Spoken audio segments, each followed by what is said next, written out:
those just joining in, this is part 3 of a 3-part series covering all the games that I reviewed in 2021. It just so happens that this list of games represents most of the top games for grown-ups that have come out over the last decade. You don't have to watch all of these in order, so feel free to check this episode out first and let me know what you think. As always, all links can be found for free on my Patreon. Well, as long as Patreon continues to allow that. But I am going to cover that way more in detail in the next podcast, where I do a deep dive with all the platform and censorship changes impacting the adult games industry. All right, it's been a while since we did this one. Yes, we're in a new place, in a new office. How do you like Taiwan? Good, I like it. What's been the most fun so far? I don't know, I think just being able to go out during the day is nice. It's hot and very humid, but it's not like Vietnam where like you could not go out during the middle of the day. Here at least there's like, you know, a good breeze from like all of the mountains. Right. So it is it is nice to do that. Okay. I know you've visited a studio down in Taichung. Yeah, Work Night Studios. And that video will come out when? Well, I am currently working on it, so it'll come out at some point. I know a lot of what you guys talked about there was about censorship and about what the rules on Steam were, and all of that has changed since you recorded, so I know you're kind of scrambling to get all that addressed. Yeah. How do you think people are going to feel about you going to a low-key video in the middle of all of the stress and things on fire? Well, I was thinking about that, and I kind of want this video to be, you know, something happy in the midst of all of this not happy stuff, you know? So I wanted, you know, just to put out everyone's on fire, but I kind of want to be like, hey, I'm gonna focus on happy stuff for right now. We'll do that in the next one. Yeah, Okay. yeah. I'll get to the fire eventually. Okay.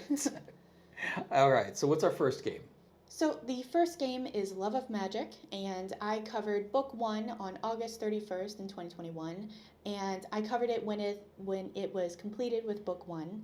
And since then, they've had book 2, The War, book 3, The Return, Morningstar, Book of the Fallen, and they are currently working on Wings of Empire, which I say recently, I covered in like February. I covered the beta version, and I basically said that it was like Rome in space. So I'm excited to see where that goes. And they do have a Steam page now. It's only still available on their Patreon and the beta version for Morningstar, Book of the Fallen, and I explained how to get there on that video. So they just finished Act 1 too, and yeah, I'm excited to see where it goes. I know you really like the music in the game. I did, yeah, in Love of Magic. Yeah. There was this one soundtrack that I liked when you went into the cafe. I forget the cafe, what it was called, but I liked that song. Okay. And I actually just really liked book 1 because it's kind of like with all the young adult books like Harry Potter and the Chronicles of Narnia, where the first book is where you're introduced to the magical world and everything is like fresh and new and you're going into it without knowing anything about this magical world. So I did find book 1 of Love of Magic the strongest of the 3 for that reason. And I love reading, you know, people exploring the magical world for the first time. I think the series has some excellent world building. Yeah. And there are pros and cons with that. You like the deep dive. Sometimes it feels like info dumping in certain cases. There's a balance between the two. And I also noticed that you like the world building when it was more slice of life, school romance, as opposed to where it eventually unfolded into, you know, earth-shattering legions against each other. Yeah, by book 3, everything was just like on War. fire. Yeah. Okay. Yeah. All right, so from the what you've played of the Wings of Empire, are you excited about that? Are you interested? Yeah. It seems like a cool theme. Yeah, it does. Yeah, I basically said that it was like Roman space. And so you have like legions and you have, just in space, roam stuff in space. And you are predisposed to liking space opera, which we will talk about more later on. Yeah. So it'll be interesting to see how that unfolds. Mm-hmm. All right, what you got next? The next one is Lunar's Chosen, which I covered in December 2021. Mm-hmm. And I covered it with the build. All right, I'm going to try to do my best with numbers on this one. So version 0.18. Mm-hmm. And it's now completed, and episode 1 completed in March of 2024. And they are currently working on episode 2, and they just released the 0.5 build of that. Okay. Yeah. And didn't they have another game? Yeah, there was they kind of were working on it on and off throughout the years, and it's called Savior of the Wasteland, and they finally finished it in April of 2025. So it's a shorter game? Yeah, much shorter, but it is fully completed, and it's on Steam now. Okay. Post-apocalyptic? Post-apocalyptic? Post-apocalyptic, yeah, like zombies, monsters. You're basically, it's a wasteland, and you're trying to survive. Okay. All right, cool. What next? So next is Man of the House, which I covered in February of 2021. So this was a very early review. And it was completed when you covered it, right? It was completed. I covered it with the completed Steam build. And honestly, it was a pretty decent game, but I see it mostly as a very big influence on the adult game space. Mm-hmm. So kind of like how the movie Citizen Kane, you bring that up to me a lot. Well, when we watched it together, Mm-hmm. you were telling me all of the things it reminded you of, and it's Mm-hmm. like, no, this was first. Yeah, this was the starting Yeah. point, and all the tropes that we still use today pretty Mhm. much come from Citizen Kane. Yeah. And I kind of see Man of the House that way, because you think of all these games with like the mean older sister, your part-time job delivering pizzas, training at the gym and becoming a personal Mhm. trainer. You really start to you start to see that from Man of the House, because it was such an early game. That's interesting, because I see this as an evolution of the kinds of games that were on Newgrounds. Oh, well, see, I wasn't alive, or Well- I wasn't old enough to Well, play when those. you interviewed the people at the studio, they talked about the Flash game influence Oh, for you're them. right. So I think this is just an age differential, the generation gap. Oh, okay. So you see it as a nascent beginning thing, Yeah. where I see it as more of an evolution of early Japanese games, Flash games. Okay, so did early Japanese games have Yeah, those tropes? you had a lot of the grindy stuff, and this game is definitely grindy. Very Yes. successful on Steam. Mhm. I don't know how much longer it'll remain on Steam, given how everything is in flux right now. So Yeah. this may be an interesting watch for somebody a year from now. It'll be interesting. You can revisit this in a year from now. How many of these games are still available, given the current purge going on? Oh gosh, yeah, that would be interesting. And they seem to make like the same game over and over, and it's just you can really Yeah. see their evolution as a game designer. You can tell they're really much better with their UI. Midnight Yeah. Sin was mhm. a huge improvement. And what's the current game they're working on? Well, I think you're talking about Mistwood Oh, Manor. did I get it backwards? I'm Yeah, sorry. yeah, yeah. All right. No, it's okay. So Mistwood Manor, that came out in like 2022. Okay. And so, or I covered it in 2022, Mhm. and that's the one that you were talking about, Okay. where the UI is just it's so much better. And that was the hotel one, because I It's played the that hotel one. Okay. Yes. And then Midnight Sin, that's their newest one, and they Where you're started. a bodyguard. Yeah, you're like a bodyguard, and the person who owns the house is like, oh yeah, to guard us, you need to live in our house with all of my daughters. I think it's the evolution of the landlady trope, and we'll leave it at that. Yeah. It's how do we? It is. I find this interesting because there are obvious market forces at play. There are certain flavors that people really want to experience and people really want to explore, and those flavors are becoming increasingly difficult to present in a way that is allowed, but the demand is still there. Yeah. So it'll be interesting to see how as we talk about all the time, this stuff is an infinite game. People come up with a countermeasure, people come up with an alternative to the countermeasure until somebody comes up with another countermeasure, and it's just back and forth.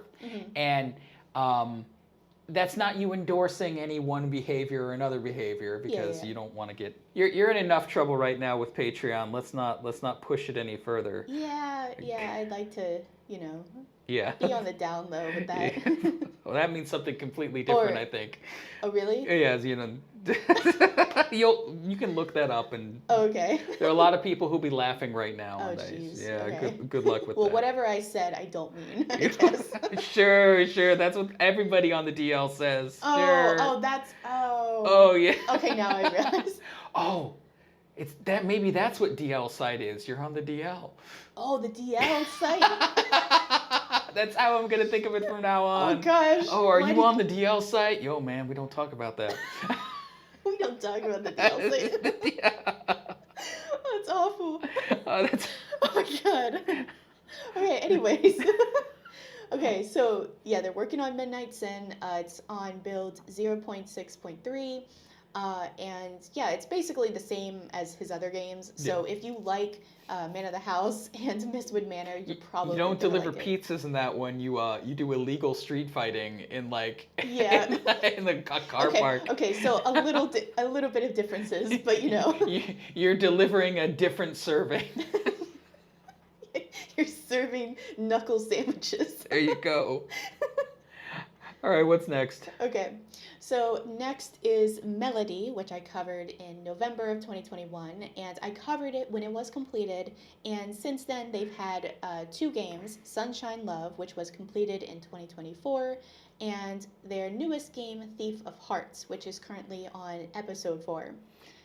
Didn't you use the Melody review as a way to talk about their previous game, Dating My Daughter, as well? Yes, I did. I didn't want to bring up Dating My Daughter, but I mean... One of the first games that was hard purged by Patreon during its first wave of fans. And I don't... It's easy to blame these companies. It's easy to point at these companies, Itch and Steam and Patreon and Fansly and all of these other companies that are really struggling with the changing environment, but they are... Yes, they could do things differently, and they could, be better at certain things, but this is not them doing this. This is not, they are victims in this process. Yeah, victims of a system. Now, they may not be as much of a victim as like a small developer or a small furry artist or something like that, but I think it's easy to get angry at them because they are corporations. Yeah, it's easy to point and be like, oh, it's your fault. Did you like Melody? I really don't remember much from this game. I only remember revisiting what I remember. I only remember her holding a guitar, and it being pretty wholesome. And that's all I remember. I just feel like if you're gonna make a game where music is the focus, you really got to have a good soundtrack. Yeah, and it did not. And you got to get those Mango Party music people. They've got a whole studio. Their playlist on Spotify is getting really good. It is. It's really kind of you can tell where production money is going. Yeah. So, I kind of feel like once again. Melody and the other creator you covered in the episode 2, Lockhart. Oh. So this is this is, what is this? Is it Dr. Dots? No, Mr. Dots. Mr. Dots. Yeah. Dr. Dots. Mr. Dippin' Dots. Mr. Dippin' Dots. Mr. Dippin' Dots. I really feel like this creator and Lockhart, they kind of make a same kind of romantic, wholesome, low. Yeah, more focused on the 2 relationships. Yeah, and that whole slice of life, slow burn. Yeah. What was the other one? The space fantasy one. I think you covered in Price of Power. Not Price of Power. What was it? Well, it is Price of Power, but it's not spacey. I mean, no, it was a sci-fi fantasy, but it was that kind of post fantasy. Yeah, Price of Power.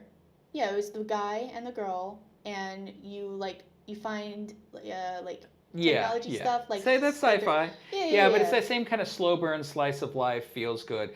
I think once again, we want, at least men, when we look at these, okay, yes, I'm happily married. Thankfully, I hope I am. Oh my god. Unless your mom has something to tell me. But we do fantasize about meaningful, intimate, satisfying relationships, even if we have them, even if we don't have them. That is a totally healthy, normal thing to explore as an outlet. And I think not everything has to be 0 to 60 harem building extreme, and some things can be a little slower pace. That doesn't mean you have to go one way or another, but offering as many flavors as Visa and MasterCard allow is an important thing. Yeah. You know, Yeah. God help you if you provide flavors that Visa and MasterCard don't allow. Okay, so next game is Monster Girl Island Prologue, which I covered in March of 2021. And since then it has been abandoned. And when I covered it, it was still on Steam and it was up to Chapter 3. And the last update was around when I covered it, and it hasn't had an update since.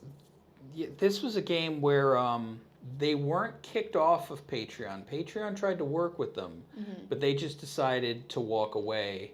And that was a very lucrative project. It was. Single developer making a lot of money, but they just decided it was a top 10 patron. Yeah, it was doing very well, and they just, like you said, walked away from it.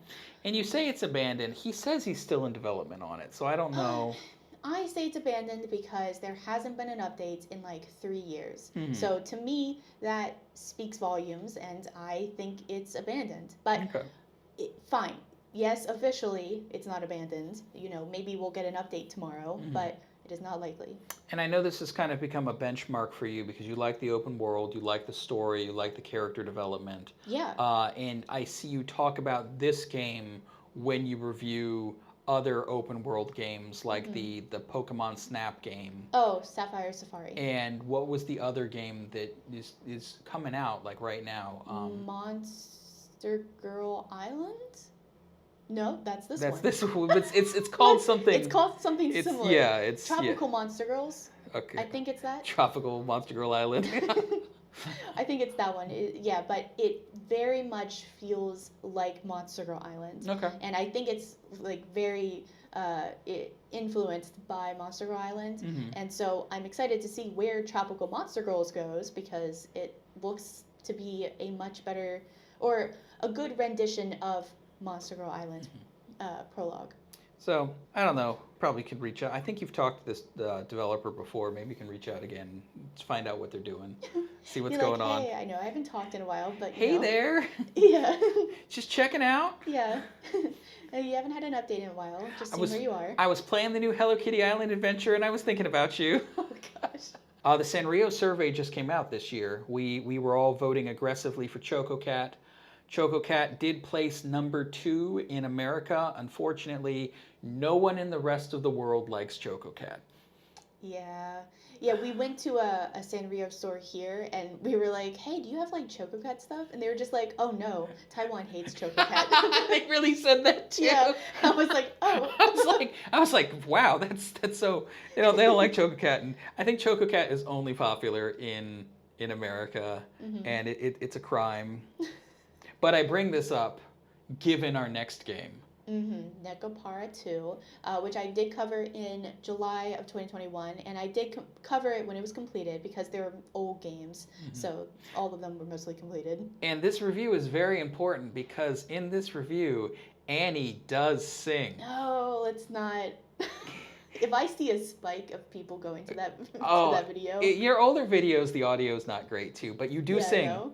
And you sound so young and cute. It's adorable. Oh my gosh. All right. I know you don't want to hear please don't. Anyways, Nekopara 2. Since then... The musical? No. Since then, they've had a lot of other games come out. They've had Nekopara Live. Wait, no. Nekopara Live. Nekopara 3, Tropical Liquor, Monmuso, Nekopara Extra, Nekopara 4, and then recently Nekopara After, which I did talk about in my YouTube member news video in June. And they did make it onto Steam, so that's good. Took over a month. Yeah, it took longer because, it was just surprising because all the other Nekoparas got on there, Different rules, different expectations. Yeah, I know, that's what I was going to get to. And so for Nekopara 2, things that I do distinctly remember is that I do remember putting it on autoplay, and it was the first kind of like linear kinetic novel that I had played, and so I realized that, and so I basically just like watched it like a movie. Yeah. So that was pretty cool. And then I do remember putting the opening song on my Spotify list because it was just so good. Are they back to music again? Yeah. All right. Yeah, it was a good game. Lots of cats, cat girls specifically. You'd expect that. It's a cat girl cafe. What next? So next is Once in a Lifetime. I covered it in August 2021, and I covered it when it was completed. And since then, they've had Eternum, which is probably one of the best visual novels that I've played in the past 4 years. And it is currently on build 0.8. And yeah, I really like Eternum and where the story is going. I like all of the characters. There's a lot of little animations and funny moments in the game that just make it so much better than than most of the visual novels that are currently being made right now. And you can really tell that the developers like having fun making the game, and it's really showing. And I'm gushing about this game, and I'm really excited to see where it goes. Okay. And I mean, one of the things I see is Eternum seems to be universally acclaimed by people who review visual novels. Yeah. So you've shown it to me. I am one of those people who just does not like visual novels. Yeah, I know. I'm sorry. Yeah, I know. I'm sorry. You like your spreadsheet games. Well, I like games with gameplay or so I've enjoyed the farming games. Mm-hmm. I've enjoyed the action adventure games. I've enjoyed, you say spreadsheet games that are games, you have, the UI is just like well, you're tracking a lot of different variables. Uh-huh. That's fun for me because they seem like games to me. Mm-hmm. Visual novels, if I want to watch a movie, I'll watch a movie. Ooh, yeah, I mean, yeah. So I feel bad about it, and I'm not trying to be despair. I understand it is a large segment. I understand a lot of people enjoy it, and I'm not one of those people who is saying they're not games or disparaging them. I'm just saying, hey, it's not for me. It's like all the yaoi stuff. I am never gonna like that. I am never going to enjoy that, and that's all you. And so when you do a podcast on MPreg, maybe I will take that It's that just one. gonna be me. I'll take that one off. You'll find some other person to. No, I think it'd be funny if it was just me. It's just no. I think if you found like a guy who enjoyed that, I think that would be a very interesting thing. Getting their perspective, getting their take. I think that is completely. Yeah, I guess it would be interesting to get a guy's perspective on that. Yeah. Yeah. So, but that will not be me. Yeah. That's fine. What do we got next? Okay, so for the next one, this one is Ostim, and I covered it in December of 2021 during the whole Ostim fiasco that was happening. So you weren't able to play a working build when you covered it. I remember that. Yeah, so it was just Skyrim.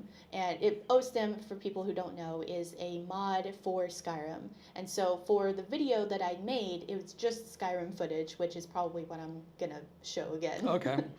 So there are two Ostims right now. There is Ostim Newgrounds, which is the old version, which I talked about in that video, and then Ostim Standalone, which seems to be the new one that has replaced Ostim Newgrounds. And the Ostim Patreon, which I did talk about in that video, is no longer available. Oh, really? Yeah, I'm not 100% sure if the new person creating Ostim Standalone is the same guy who had that Patreon, the Ostim Patreon.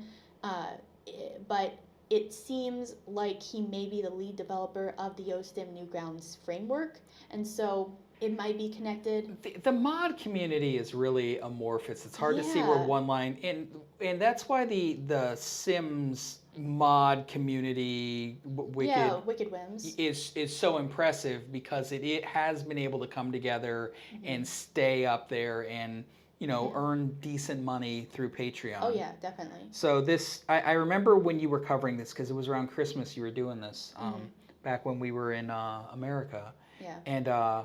And you couldn't show because I guess the mod used other mods and the people who made the other mods didn't want to allow him to use it because he was making money on it, and there was a lot of drama, and so I was kind of just like, okay, I'll just show regular Skyrim footage just to be on the safe side. So is this still one of the better or best? If people are looking to add Mods. A little bit more adult content to their Skyrim experience, it's still one of the better ways to go. I would say that Ostim standalone, the new one, is much better than the old version, and in terms of functionality and performance. So, if anything, because of ease of installation. Ease of installation. Mods are tricky. Yeah, mods to me are an enigma, and I don't really touch them because I'm so confused by them. Even getting the Wicked Whims mod, I was kind of just like, there is one download that you can click on for Wicked Whims, which makes my life easier, but for Ostim, I think it's like there's a bunch, and so it's harder to download just one thing. And because of Nexus Mods rules, a lot of these don't work with Nexus Mods, right? Yeah. So if you want to deal with that headache, then go ahead, but I was not gonna. So if they're not on Patreon, where can they go now? If they're not on Patreon, well, the Ostim standalone has a Patreon. Oh, it still does, okay. Yeah, so you can go to the Ostim standalone's Patreon, and they are now at build 7.3.5, and they are continuing to crank out like a ton of updates. So it is continuously updating, and I would just go there. Okay. All right. So I mean, you don't cover mods for a reason mostly. Yeah. This is just. I'm scared of them, honestly. Well, it's a difficulty of penetration. There's so much work to do, and it is. And most of the time, I can't really show anything. So yeah, in Wicked Whims, you could at least you at least had like it was like integrated really deep into the game, and so you could still show just like playthrough, and then not show any of the Wicked Whim stuff. So. And anything Sims, and it's on a game that's been around for so long, like Skyrim, that you can have a huge mod community for. Yeah. And since I don't know how long it's going to be till we see a Sims 5, so I mean, it makes sense to keep focusing on that. Oh yeah, definitely. Yeah, they're still updating The Sims 4 right now. And I really thought, disappointing Bethesda game. What came out, you were so excited and you were so devastated. Starfield? Yeah. I really thought Starfield was going to be better than it was, and it's just it was so lackluster. Is it still updating? They had an expansion. It didn't do well. It's just it's just disappointing. Yeah. It's I mean, maybe in 6 years or so we'll I don't know. see a better because Starfield. The mod community is just not committed to Starfield like it's been previous.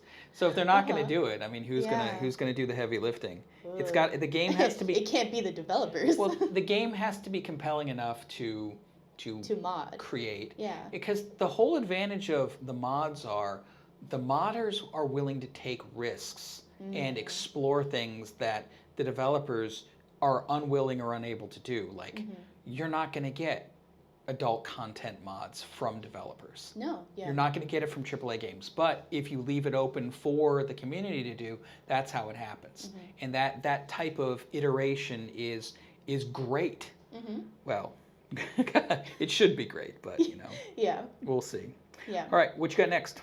So next is Roundscape Adorvia, which I covered in April of 2021, and it is complete-ish. They're still like adding and polishing stuff, so it's not fully completed.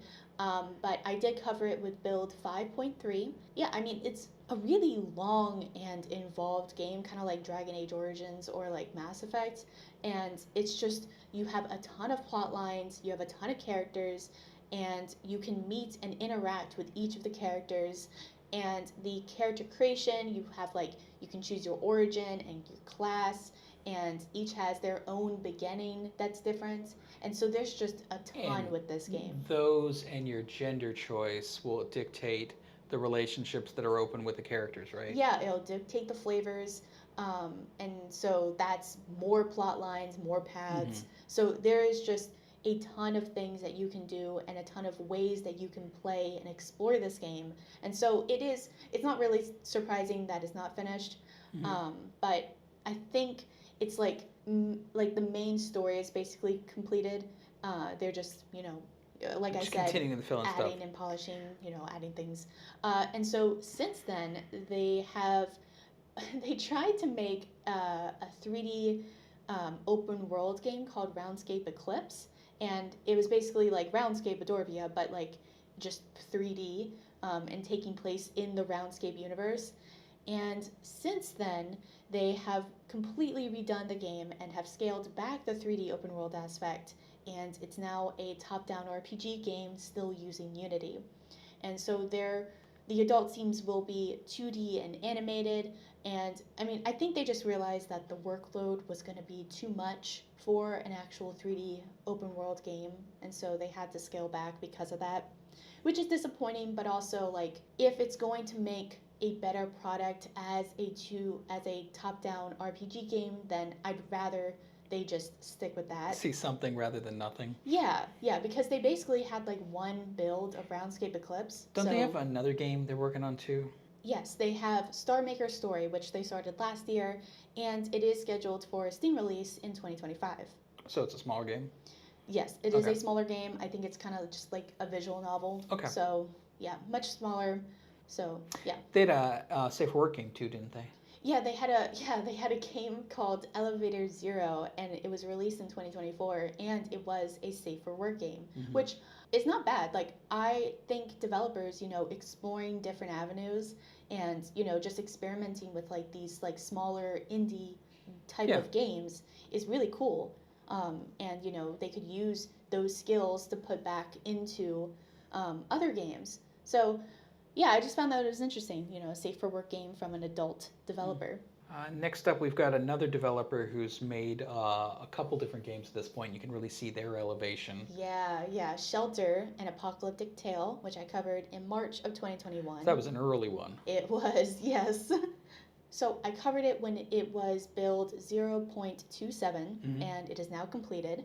And yeah, it was a pretty relaxing game. It wasn't that grindy, actually, now that I'm thinking about it. But the story was really interesting. It was an apocalyptic, like the world had ended and you're stuck with your family in this shelter, and you eventually can become like the mayor of like a Wild West sort of town. Yeah, I remember you, one of the few interviews you've done. I mean, that may have been your first interview. You actually talked to the developer. Yeah, I talked to Winterlook. Yeah, and it was funny because he meant that as a side project, and it just kind of got way more popular than he thought. Yeah, because his first game was The Fate of Urnia, and he said that he liked that one. That more. was his game, yeah. Yeah, and he was just like, I don't know why everyone likes Shelter. And it was funny because you really like Shelter so much more, and you're talking to him about it, you're like, oh yeah, it's great. Yeah. I think you liked the fact that there were some RPG mechanics, but it was like low impact. There was some city building mechanics, but it was low impact. Low impact, yeah. Yeah, it was just kind of a chill kind of visual novel experience. A chill apocalyptic experience. The chill-pocalypse. The chill-pocalypse. And I was excited for that. So since then, they've been working recently on Stellar Dream, which is coming to Steam in November as early access. And you're going to review it then, you think? Probably. Yeah, they've been working on it for a while now, since like 2022. So it's going to have enough builds by the time it's on Steam as early access. And it's currently on build 0.65. Yeah, I think it will be enough to actually do a review on it. Yeah, I'll do that then. All right. What next? Okay, so next is Savior, which I covered in September of 2021. So the development of this game has sort of hit a standstill, and their Patreon was removed, and because of this I can't see what build I played. Yeah. And they do have a subscribe star, but it isn't making nearly enough of what their Patreon was. I think very few developers if you are displaced off of Patreon, it is very hard to recover on Subscribestar. Yeah. Some developers have succeeded at doing it, not all of them. They had an itch too. Is that gone as well, or is there at least still a build on the itch? There is still a build on the itch, but it is the older build. Well, maybe as of the time of this recording, there's still a build on this itch. Yeah. We'll see where we are in a couple weeks, but that's the next podcast. Yeah. So let's see. What do I remember? I remember it had like a good and evil system. Was this a superhero game? Yeah, it was. Yeah, I did cover it on the Flavors Superpower video. Okay. Yeah, I remember you covering this. Yeah, so it did have, you had like body swap possession powers, and then you had mind control, and then you had absorption powers, sort of. I felt that this was one of those games that was just overly ambitious, and because so many characters, so many plot devices, so many things, it was just meandering. Yeah, and then at the close to the end, you like started to see some plot holes, and so because of all of the things that they kept adding, so the superhero genre is well known for plot holes and things like that. Yeah, that's very true. All right, so that's unfortunate, and I mean we're gonna see that. We're gonna this is just like most restaurants fail. So a lot of these games. I think all of the games that you covered in 2021 were popular, at least within their flavor or in their genre, and not all of them have worked out, and that's unfortunate. But that is, a part of this process. Yeah, some make it and some don't. Speaking of games that are dutifully plodding along, Seas of Chaos. Oh my gosh, this game. So this was like your favorite game. Yeah, for the longest time it was. Yeah, I first covered it in February of 2021, and I covered it with build 0.2.62, and I did actually revisit it in 2023, and it is currently on version 0.4.11a, which... Whatever. Yeah, whatever. I don't even know. Is that the Patreon build or the Steam build? Patreon. Okay, because I know they release the Steam ones in cycles, and they're much more Patreon releases. And this was such a great idea, a top-down, turn-based RPG exploration game where you have a central castle that you deal with every month, where you have all of the most of the relationship things happen in. And talk about a game that has just tried to just add everything into it. Yeah, I don't know if we'll ever see the ending of Act 1. No, we are so close to the ending of Act 1, okay? We've been close to the end of Act 1 years. They keep having to remove flavors. Yeah, I know, and it's because of the fucking rules. They'll still have to keep changing. This game is never gonna finish. Well, it's so this was a fascinating game because it was like, okay, we're gonna have a husband and a wife, and the husband is the hero, and the husband defeats the Demon King and marries his wife and goes and pulls a Cincinnatus and finds a farm to live on and live happily ever after. Unfortunately, the Demon King had children, and the children are like, we will avenge our father, and then they're like, they draw the husband and wife into servitude. I don't know, the plot line's probably been rewritten, so it's not servitude anymore. Yeah, it's consensual servitude. It's consensual servitude into servitude, and slowly corrupt the wife, slowly corrupt the husband. And the fascinating part about it is you can play the game so both of them get corrupted, or none of them get corrupted, or one or the other get corrupted. And you can choose the flavors you want to explore. If you want to explore a completely heteronormative, loyal experience, if you want to explore a cheating experience, if you want to explore a homosexual experience, a futanari experience, goblins, monsters, and there's a whole bunch. There's a whole bunch, but the problem is when you give that much choice, you're never going to finish your game. Yep. And it's getting to be too big. And yeah, I can't see where it's going to end. I mean, I hope that will eventually see the end of Act 1. And I guess Baldur's Gate 3 does this. But Baldur's Gate 3 had millions and millions of dollars to spend on research and development and to get it all done, where this one does not. Yeah. So where are we? The demon guy, most of his stuff was rewritten. Yeah. The Minotaur, most of that stuff's been removed. Or we'll see. It could change again. Yeah, it's weird. Yeah, all right. It's just... And you've covered this game and another game on the list, which we're going to get to. Oh, gosh. You've covered... Yeah, I know. We're closing in on it. We're closing in on the one you've covered the most. Yeah. I can sense it. My spidey senses. It's close. All right. I mean, I think it'll be... maybe they're gonna ramp it up and, close everything off. I think they could easily bring the game to a conclusion not needing 3 parts. I don't really know what the rest of the game would look like. Well, I think there was a kingdom building aspect, and I think there was the whole conquering the world through the Demon King forces. And are you doing it as a pawn of the demon siblings, or are you going to do it on your own? Are you going to put it in this way? The main character, is he going to be a lawful evil conqueror? Is he going to be a chaotic evil conqueror? Is he going to do it as a servant of the siblings, or is he going to do it on his own? I think, though, once again, giving you as the player agency in how you want to explore this, that is awesome, but that is also incredibly time consuming. Oh yeah, definitely. All right. Next is Spooky Starlets, which I covered in November of 2021, and it's completed. It came out as early access on Steam in 2022, and I covered it with build 0.3.1. This is the Halloween monster card game, right? Yeah, it's card-based. The goal is to make movies with the Monster Girls to help a failing adult film studio in the afterlife. You, die, and you're, transported to I got real Beetlejuice vibes from this one. That whole Netherverse kind of... Yeah. Well, wasn't Beetlejuice, an alternate reality?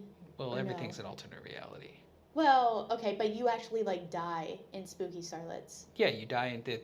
Spoilers, the main characters die in Beetlejuice. That's how it starts. Oh, really? And they haunt the house, but there's a whole other world that they can eventually... I haven't seen that movie in so long. Okay, well, we got to watch it again then. Yeah, I know. Because, we'll get that up there. That, and we'll rewatch Fifth Element again, because you've been asking for that. I love that movie. It's such a good movie. Such a terrible movie. I like terrible movies. All right. Okay, so since then, they've been working on Dungeon Tavern, which came out as early access on Steam in 2023. It is a point-and-click adventure where you and another hero, who is a woman, are trying to escape a tavern filled with monsters. And you're stuck in that tavern. You're locked in the tavern, and you have to. And you're kind of just okay, do we, go along with everybody and live in this tavern, or do we try to escape? Okay, and that's basically the premise. So it's the Hotel California. You can check out anytime you like, but you can never leave. Yeah, basically. So they just had their 0.6 update. It does look like the game is very close to being finished, and they said on Steam, as a reminder, even once we launch, that won't be the end of Dungeon Tavern. We still plan to bring in a couple of post-launch updates, such as further guest characters, and eventually a new campaign where players can experience the events of Dungeon Tavern's main story from Celeste's point of view. Yeah, and that makes sense. The 1.0 build just means you can play it from start to finish. Yeah. That seems to be what 1.0 means now in the video game industry. Yeah, unfortunately. Well, it's good and bad. It can mean you're going to get a lot more stuff. It can mean that that's all you get. And you don't really know unless you trust the developer. Yeah, I know. And I really wish there was a clear line with that, but of course there won't ever be. You're never, because this is commerce. I know. You're never going to have a clear line because you're going to have people acting in bad faith. Yeah. And people acting in good faith, and stuff doesn't work out, so it looks like they're acting in bad faith. Yeah. I mean, that's what's going on with Vishojo right now. I mean, we've talked about this. Bad faith. Well, I think that it is easy to think that there were actors acting in bad faith. I think it is much more likely that the people involved were acting in good faith and they just were not competent to the task.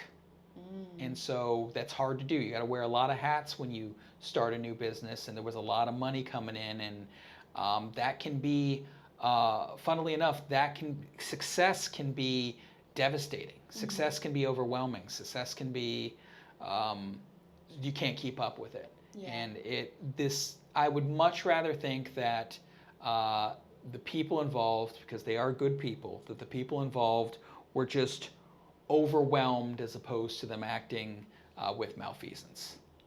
But that's me being positive, which is kind of rare. Yeah, it is kind of rare. Yeah, it's like, I know. Are you okay? Should I take your temperature? That's okay. Okay, so speaking of let's be positive. Oh man. All right, so Subverse is next. Try to sound less enthusiastic. I'm sorry. Subverse is next. I first covered it in March of 2021, and then the same year, I covered it in October. When you were still enthusiastic about it. Yeah, when I was still hopeful. Well, you like space opera. This was space opera. This was space opera. This is one of your early other videos too. You talk about sex in the space opera and how important it was. And no, I'll go through the videos that I made. Okay, with this so game. all right. Okay, so I first made the Subverse First Impression 2021. That was March, and then I made Subverse Space Sex and the Space Opera in 2021, and then I also made Subverse First Major Updates of 2021 in 2021. Yeah, I think it was in the fall or something. Yeah, and then in 2022 I did another First Major Updates, and then in 2024 I did the good and the bad. The good, the bad, and the horny video. And then in 2024 I also did Is Subverse Good? And that was like the final tell-all kind of.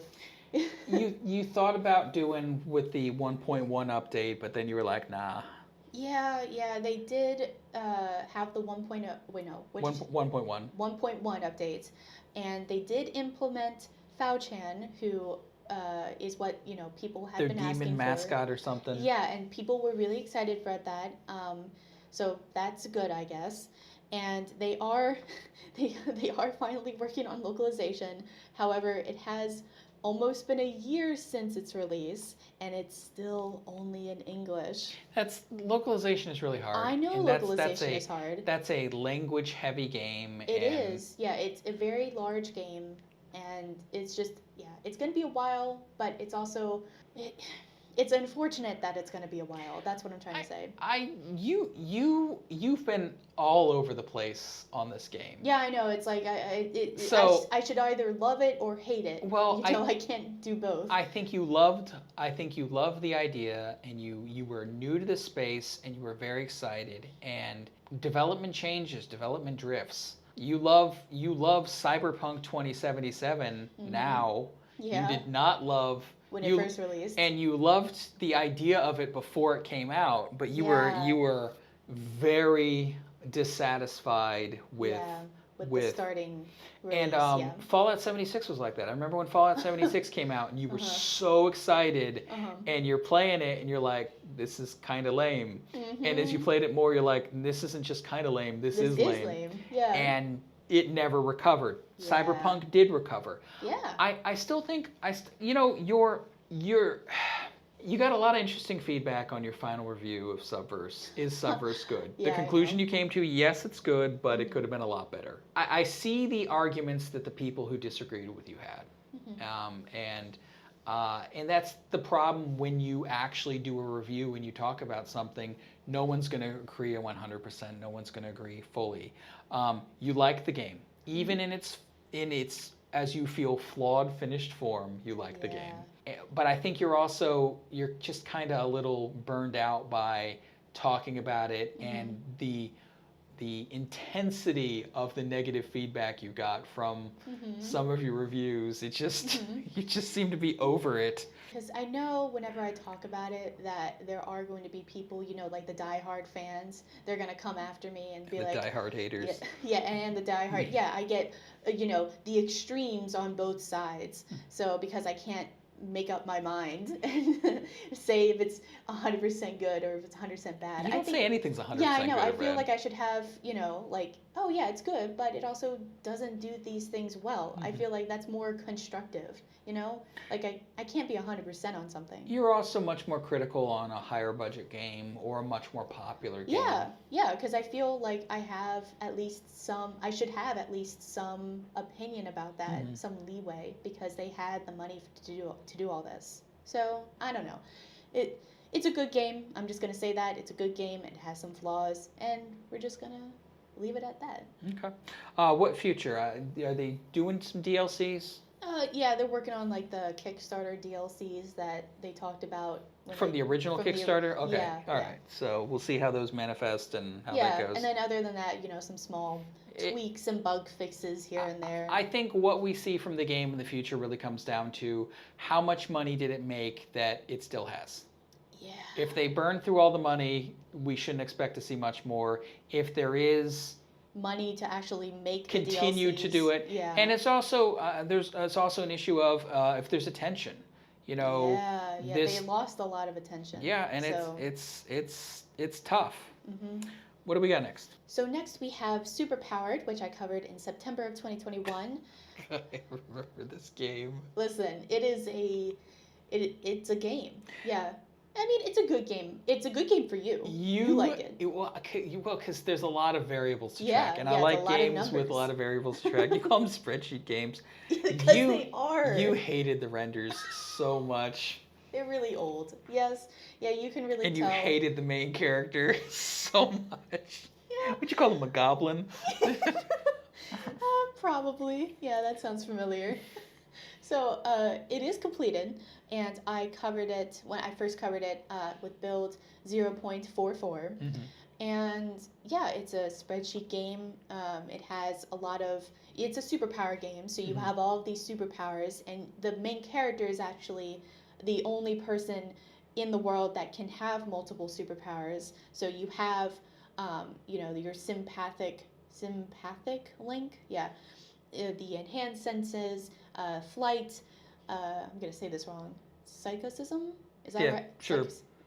You just have all these powers and abilities that no one else has, or they only have just one. It's technically finished, but it really wasn't finished. It felt kind of rushed, and there is Superpowerd 2. Yeah, they do have the second one. Yeah. Where he's finished school, and has moved on to whatever the new situation is. That's really early in development. What's the other game they're working on? Yeah, they have Loser, which just had an update for the first time in like over a year, and it's version 0.12.00. They added, because it took so long, they added a ton of new stuff. That game's interesting because it's like, I think we've talked about it before. It's an influencing game. It's not mind control because Patreon doesn't allow mind control, but it's influencing, and it's interesting how that works. And I think the premise is interesting. I don't know if it would be fun from a gameplay standpoint or it would just be like really repetitive, but I found it kind of repetitive, yeah. But like you just said, it is an interesting, I don't think you like this developer's flavors and just how they. And you are, to be fair, you are fair about it. Yeah, I try to be fair about it. Yeah, but I just think that the combination of flavors and the way this developer delivers it, it just you don't vibe with it. Yeah, I try to be fair with games, and I try not to say when I like or don't like flavors, because then, that's singling out the players that do like those flavors. Yeah. And so when I don't like a game, I usually just focus on like the gameplay mechanics. I think it's ones that have a lot of words. I think it's this type of corruption. It just doesn't resonate well with you. It's a little mean-spirited, and I think you don't. You really care about if people are. You don't really care about the flavors. You care about if the people are being nice or not. And so. Okay. And you take it personal when they're not nice. Yeah, that's true. Like with the Seeds of Chaos, Andreas. Yeah. He can be nice. Shut up! He's so. Dude, this is such a gender gap right now. I'm not even going to address this. this, oh, the monsters, I can change the demon, I can save the monster. Whatever. I don't even want to just yes, okay. Moving on. Speaking of games where you act horrible. Oh my god, yeah, Taffy Tales. Yeah. Yeah, I was very surprised at how, that other version of you was just so mean. Yeah. And everybody else was kind of mean too. Like the It's, whole town. Yeah, it's just, and this is a game where I really feel like they have chased away their base. Oh, they definitely have. This game, when I first covered it in August of 2021, so popular. It was so popular. It was so much different than what it is now. It was like Dark Summertime Saga. Yeah, yeah, and now it is like it's everything we expect from AI. Oh God. Yeah. For those who don't know, they're doing like a Redux version of Taffy Tales, and it's called like Taffy Tales Redux Season 1, which they did just finish in February. Yeah, well, that was called that to be on Steam, but you know how that worked out. Well, yeah, they tried multiple times to get on Steam, but it never worked out. That game was never going to get on Steam. Oh no, definitely not. Even under the old rules, that game was never going to get on Steam. Yeah, definitely not. And the thing that's weird for me is you've been saying this for years, and these developers are still doing this. Mm-hmm. And it's like, I don't know, maybe... Well, what are they doing? They're still just, you're saying don't do this, and they still do it, and then they're shocked they don't get on Steam. And it's like, I don't know, maybe you would think if I was a developer, I would want to see what the voices in the space are saying about what you can and cannot do, especially since this is responsible for a potentially a lot of money or not a lot of money. Yeah, I don't know what to say about this game more. I mean, you can play it if you want now, but it is going to be a completely different version than what I played. I played like 0.47.5 back in 2021. And again, yeah, it was a completely different game. It looked different. It felt different. Mm-hmm. And yeah. And maybe this will finish and be okay. Maybe this will be a cautionary tale. And honestly, yeah, I could totally see it as a cautionary tale. Yeah, what you shouldn't do. You're not wishing them ill or anything like that. No, I'm not. Maybe they thought that filling the game with AI stuff would, because of the market.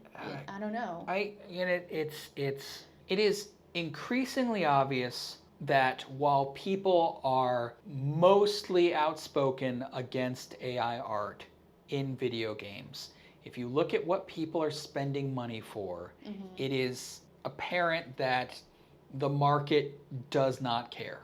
Yeah. The market, people say they care, but when it comes to what people are paying for and funding, they are paying for and funding games with AI art, and that is where we are. And you get a lot of pushback for covering that because they see you as, costing people jobs in supporting an unfair thing and a criminal thing. A lot of people look at it that way. And the reality is you're reporting on the reality. Yeah, it's like if you had like a newscaster and like you're blaming them for people dying when they're just reporting the news. Yeah, well, but that happens sometimes when journalists cover things in a certain way. People sometimes push back and say, well, you're bringing attention to this cause, and by bringing attention to this cause, you're helping to support that. So journalists, this is... I know you didn't come into this expecting to do journalism, but at this point, with everything you've done and the way you cover things, you are a journalist. And so you're gonna get the pushback that journalists get. Yes, you editorialize a lot, but even when you editorialize a lot, you cite. Mm-hmm. Studies and everything else. Yeah, because I don't want people to be like, oh, well, why do you think that? And I'll be like, well, I have an exact these thing. Reasons, I have an exact resource that actually can help you with that. And so it'll be interesting to see your end of the year Steam list. Oh gosh. How many AI games are on that? Oh God, it's gonna be filled. Or games. I especially seen this with the higher budget games. We're seeing AI art in them for like the ancillary stuff, not the main art. Yeah, we'll get to at the end. Oh God, a game that is doing that. Okay. Yeah.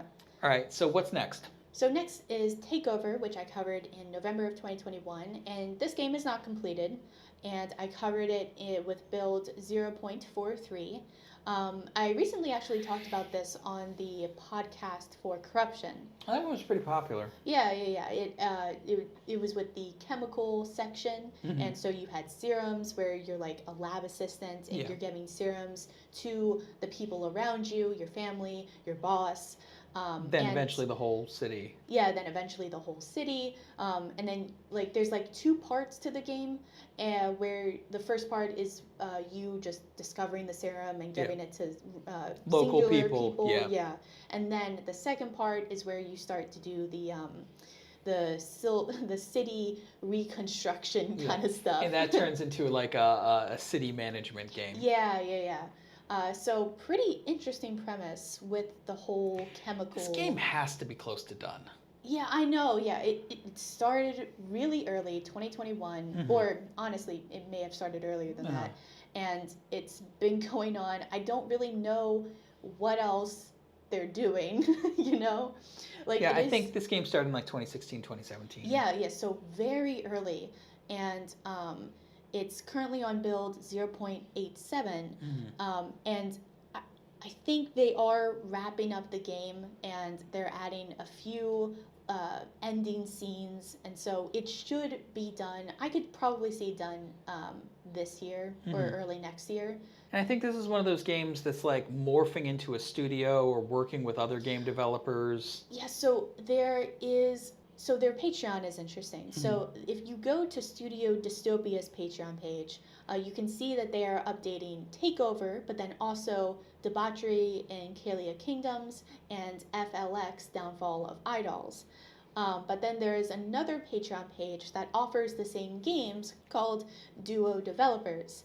And then if you go to their itch page, which is called Marat Duo Dev, you get 3 other games with their own Patreons as well. So it is kind of looking like they are working together, publisher, developer kind of stuff. We see that on Steam sometimes too, so for talking about this, I'm just going to stick with Studio Dystopia's Patreon page to make it easier. So Debauchery in Kalia Kingdoms is on build 0.7.17, and it's like a text-based adventure. It's a furry game, right? Yes. Okay. And then FLX, Downfall of Idols, is on build 0.17, and it's like a Renpai trainer with idols. Okay. So yeah, it'll be interesting to see. I think revisiting the game. Once it finishes. This is definitely one of those games where you can see that the developer is learning as they go along. Yes, it definitely gets more complicated. It's definitely more things at the end. And yeah. All right. Another game you enjoyed. So next is Tales from the Unending Void, which I covered in July of 2021. It is not completed, and I covered it on build version 0.9, and it's currently on 0.22.1. And this build is actually the conclusion to the second season, and it's containing episodes 13 to 22. So they are working on the third and final season of the game now. And they are looking to release season 2 on Steam this year. So exciting things. But yeah, I liked this game. I thought it had a really good world building direction. And it's a space game. Yeah, it's a space game. It's got space opera elements. Of course you liked it. Come on. It's easy. I'll tell you, there are some space games that do like very minimal world building. I like space games where you can go to the different planets, see the different species of people or animals or plants or whatnot. Like, I like that about a space game. I want to see different worlds. And some space games don't do this. And I think Tales from the Unending Void does this really nicely. I'll probably cover the second season. I think that'll be fun. I haven't really played the second season that much, so I am excited to. I probably should play the first season again to jog my memory. But and this is from the developer of Sisterly Lust? Yes, it is. See if that game continues to be available anywhere, but it's just the changing times. Yeah. All right. But speaking of changing times, the Book of Bondmaids is our next game. Uh-huh. First covered it in October of 2021. Didn't you get put in like an expansion of this? Okay, I'll get that. All I'll right. get to that. Okay. So it's completed the Book of Bondmaids, and I covered it with a completed build on Steam. And what I really liked about this game was the art style. There were some scenes intermingled with the really good art scenes that weren't completed, and I forget if that was like an artistic choice or not. But for the scenes that were completed, I really liked like the painterly style, and it was really fun and nice to look at. And they recently have kind of moved away from that. There's this game that they're working on called The Book of Outcasts, which is looking to release on Steam in August of this year. And it's the sequel to The Book of Bondmaids, but it feels like a completely different game. Like the art style is more realistic and with the models and such and the backgrounds, and it's gotten rid of that painterly style that was from the Book of Bondmaids. And I honestly liked that art style more. And the Book of Outcasts, I just wanted to come here and say that it's sad to see that they moved away from that. It happens. Yeah, I mean, know. This is and who knows? Maybe they got like this is a Russian developer, and yeah. and every Russian developer has had a tough time over the past few years. Yes. So arguably much less of a tough time than Ukrainian developers, without going into more detail. But I think there were so many Russian developers making games before all this started. Russian is the #3 language on Steam, so there's definitely been a large impact on the space, and that's unfortunate. Yeah. Well, going back to the DLCs that you were talking about, there is a DLC called Cooks, Thieves, Wives, and Lovers, which I covered in 2022, and they did make a character that is loosely modeled after me. Well, there you go. So, yes. It's like Annie, and she had a baby dragon. Yeah, and she she was in like a librarian. Yeah, well, like a tavern / library. Of course, because you want to eat around your books, because that's going to work.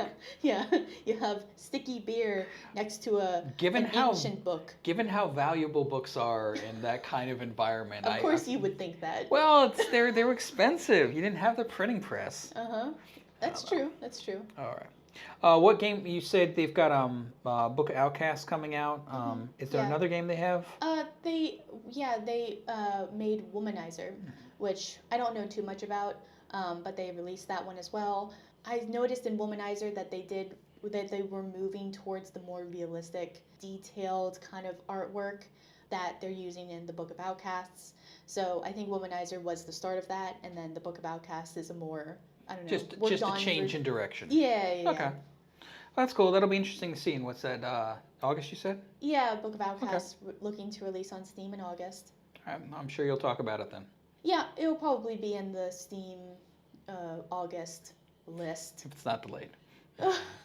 Yeah, it has been delayed already, so. And the next game was another completed game, right?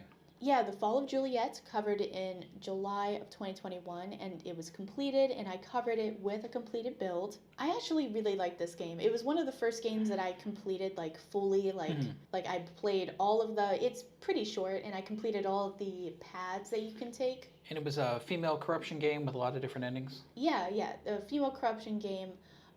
You play as Juliet, and she would either get more and more corrupted.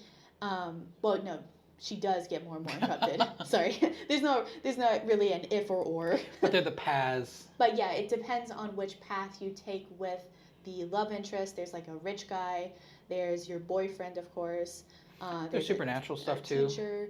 Yeah, there's a supernatural stuff. There's like she's transported into like a demon dimension kind of situation. Of course. Yeah, of course. Like any anime. Yeah. Speaking of anime, it had like old school anime art, which was really cool. No wonder you liked it then. Yeah, I know. I was thinking about that. Yes, it has art styles that I would like. Of course, I would like it. Maps, movie. What is it? Art, maps, 8-bit.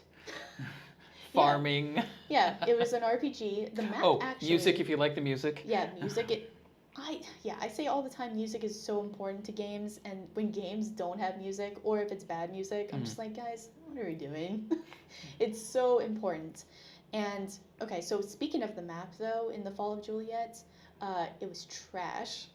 Okay. It was so bad. It was so big and vast, and you basically It's like empty. and you didn't use like half of it. And I was like, what's the point? You could fast travel, which was, thank God.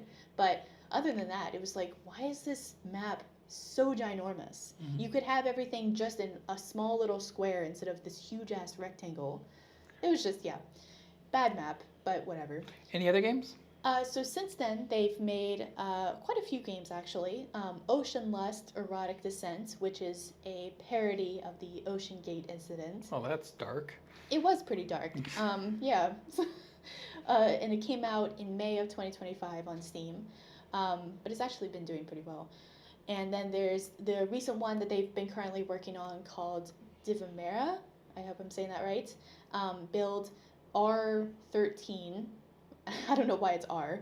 And it looks pretty cool. It's a dark fantasy with some like psychological horrors in it.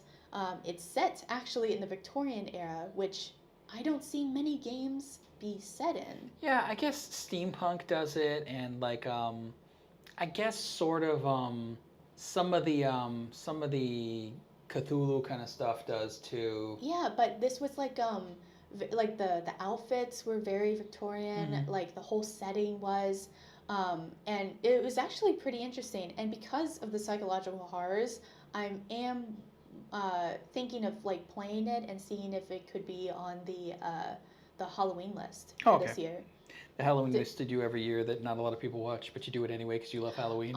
I need to bring up that more people need to make horror games. I am running out of options. I think that I don't know how much overlap you're gonna see. I know. Because erotic horror tends to be more of a book thing. Yeah. Less of a. The horror stuff that you get in games seems to be more particular in the horrors. Like, think about all the Anne Rice, Stephen King erotic horror stuff, and think about how it is in the book version and how sanitized it is when you get a non-book version. And that could just be how we react to visual interpretations of written works is different.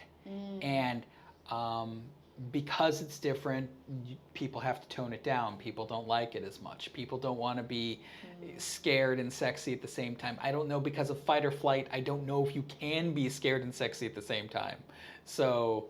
Well, what about that, the game that is like Lady Dimitrescu, whatever it's called? Well, it was Resident Evil. Yeah, Resident Evil. But once again, so there were sexualized, fantastical aspects of that which were kind of inserted afterwards.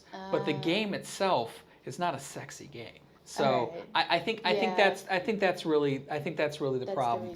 And you can get around it when you're reading it as a written work. Yeah. But when you're experiencing it in a game or in a movie, I think it's just different. And I could be completely off base on this. And I'm sure that there will be people that will happily come forward and say that. So but there does seem to be a difference when you translate from the one medium, the written medium, to the visual mediums. There does seem to be a difference. Yeah. Okay. All right. And they also work on Tyrant Quest, right? Yeah. They started it in like 2019, but I bring it up because they have a Steam release in 2023. Okay. Any planned sequels for it, or that was pretty much it? No, that's pretty much it. They're currently still working on the Dimavera one, so that's what they're working on. They are looking to release the Fall of Juliet on Steam, but I don't know if that's going to be possible. Who knows? Yeah, with where we are, good luck. With the guidelines. To everybody. Yeah. And finally, we have Lust Epidemic, which I covered in April of 2021. And I'm also going to join this with Treasure of Naida, which I covered in September of 2021. And that was your game of the year for 2021? Yeah, Treasure of Naida was my game of the year for 2021. And all right, so this is once again, this is a developer where you can really see their evolution Oh yeah, definitely. over the what is it now? 4 games? 4 games. Yes, yeah. Lost Epidemic was their first one, then Treasure of Nadia, then the Genesis Order, and now they are working on their fourth one, Symphony of the Serpent. Mm-hmm.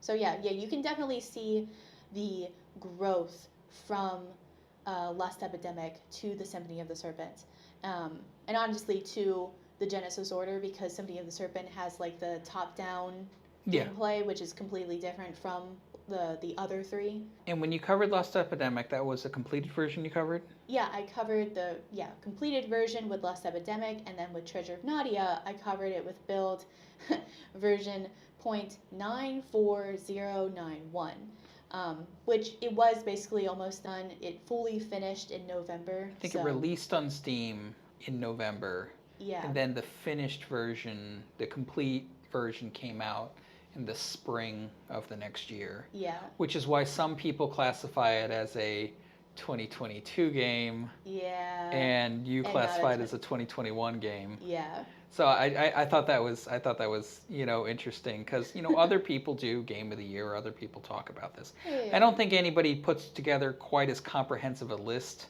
for the Steam as you do. Yeah. You put a lot of titles on. So I do.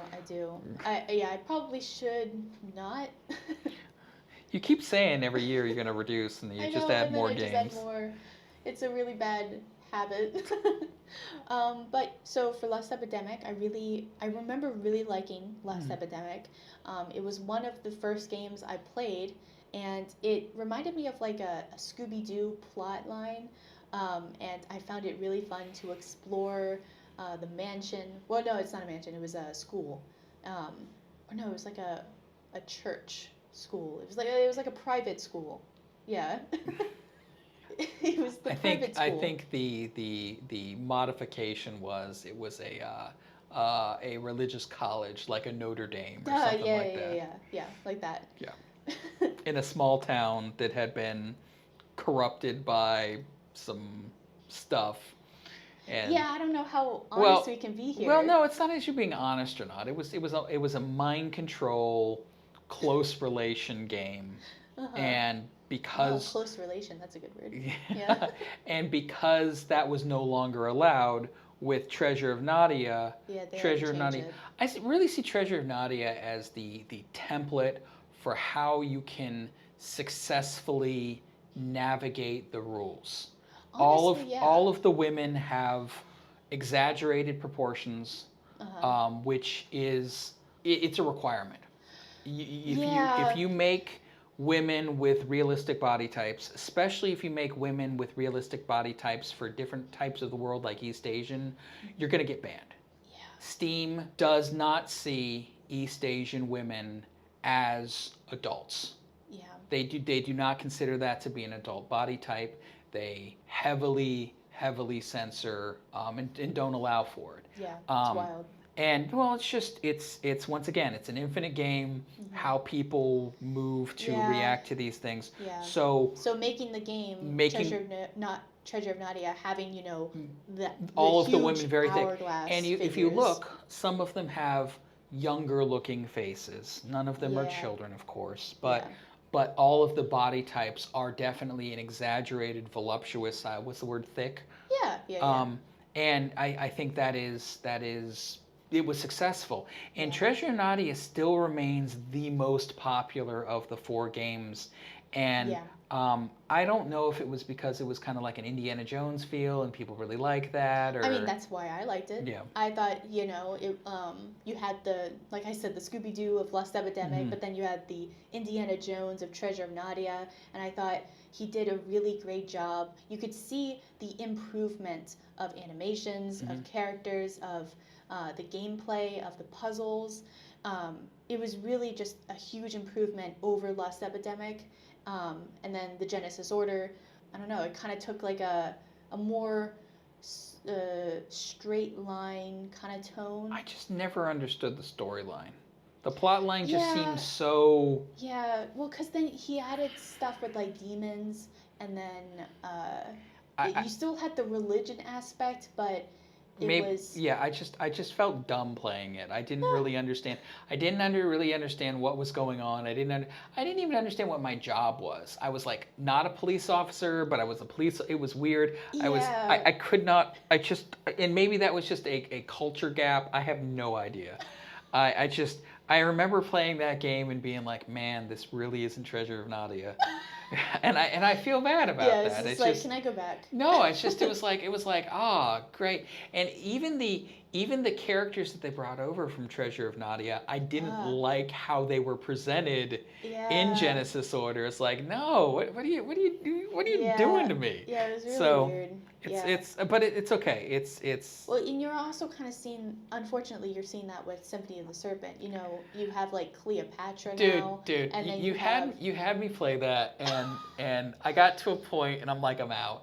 I remember I'm playing through it, and it was like. It's so many things. I was like, okay, He's adding so many I things. get that this is a COVID influenced game, and okay, Yeah, yeah, that. we were all touched by COVID in different ways, Uh-huh. and okay, and I'm really trying to give it the benefit of the doubt. I'm really trying to play, and there were some things that really were driving well. There Uh-huh. were, you know, they limit your world exposure to get you there, but then they Yeah. just kept adding more and more and more for me to get my head around, and then I'm like time traveling, and Cleopatra shows up, and I'm like, okay, I'm out. Yeah. I can't.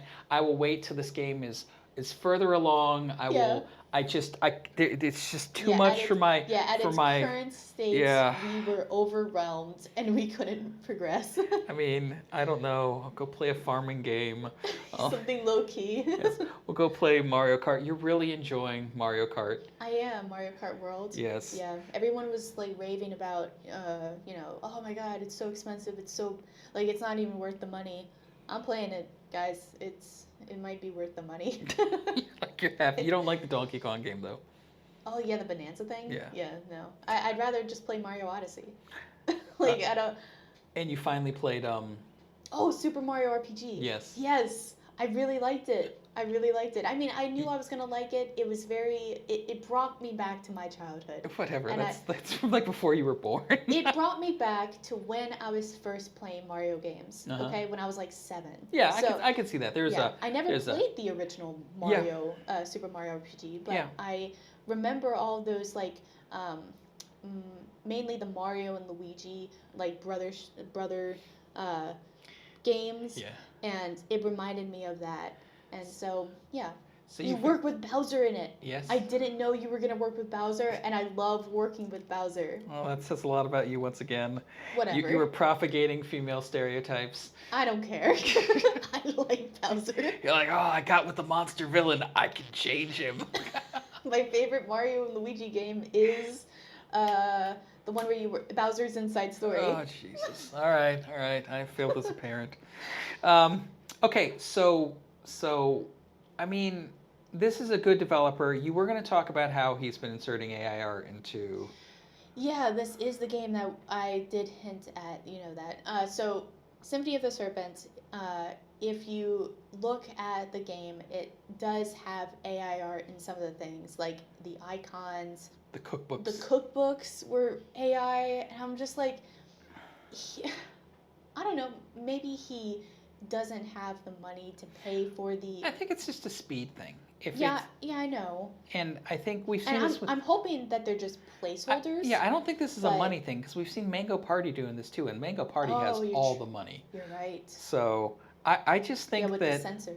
Yeah, I just think that what we're seeing is that I think that some developers are doing it because it's the only art they can do. Yeah. Some developers are doing it because it's faster. Uh-huh. Because you're looking at these really successful Patreon AI art games, they're getting builds out 4 or 5 times faster than a traditional DAS creator is getting stuff out. I think that there are a lot of reasons why we're seeing this, and I think that I think that with like a game like this is, does he really want to bother to do the art for the cookbook or in things like that? It's like, no, I'm just going to add that in. And I will say this, that's how Taffy Tales started with the AI art. The AI art started as like ancillary background characters and then, small things that you don't really notice. But then it creeped into the main art.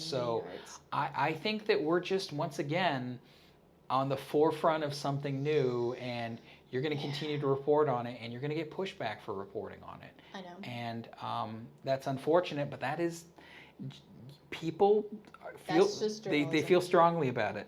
Yeah. All right, and so Genesis Order, Symphony of the Serpent, and then you like one of the guys who covers this game. What's? Oh yeah, T Davy After Dark. I did want to bring up that they have a podcast now. It's called the Love Potion Podcast. Oh man, Patreon's gonna ban that.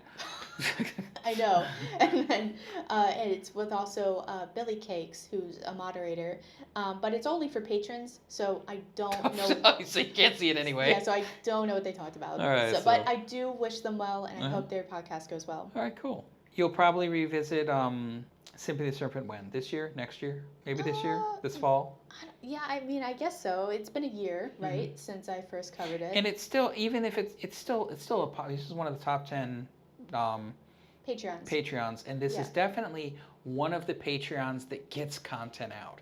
It so, does. A lot of updates. As much grief as we give, you give. Yeah. I don't really care. You're the one who cares about games not putting out content. This developer does put out content. It does. Yeah, and I think, maybe in I think I've covered it in September, November. So, last year. This fall. Yeah, so this fall I might revisit it, look back of what they've done for a year, see Sounds where cool. they are. Yeah. Excellent. And this has been fun. It's good memory lane. What do you think? Is this something you want to do semi-regularly, just revisit and go through everything? People seem to have liked it. Oh, you mean this? Yeah, this the kind of format. Is this something you want to continue to do, or do you want to see what the feedback is if people want to continue to see it? Well, okay, so personally, I liked it. I liked looking back at games that I haven't looked back at, in 4 years, seeing where they are, seeing what they've done. But I also am, looking to see what the people think, and if they don't like it, then I'll move on. But if they do like it, I'm happy to do revisits. Maybe, I'm sure there's some a games... yearly thing every summer. You revisit, and that way you're catching. So you revisit 2022 next summer. Yeah. So yeah, I think it will be interesting. But again, I'll let the people decide, and I'll go with whatever they think. Okay. And yeah. Cool. If you enjoyed this episode of Shame Free Gaming, be sure to check out my YouTube channel, my Patreon, and my Discord. Also, all of the games that we talked about can be found on my Patreon, Sex Positive Gaming, and I will see you next time.